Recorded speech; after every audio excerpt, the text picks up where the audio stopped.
Are you introducing a new system and rolling out every feature all at the same time? That's probably a problem. So we've been exploring how the bell curve and the Pareto principle come into play as lenses to look at business transformation and system adoption through.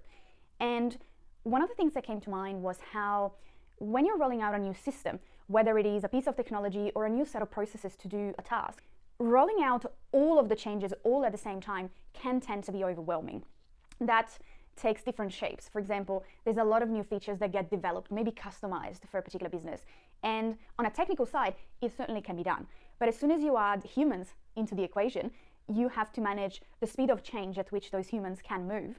And introducing a high number of new features and a high number of new processes can be quite overwhelming. So our advice would be listening to the Pareto principle. Identify what the 20% features or processes give you 80% of the outcome when moving on to a new system. And for your go live date, focus on those ones. Get your team trained on those 20% of features that give you 80% of the outcome that you're seeking, and leave the rest for being polished later on.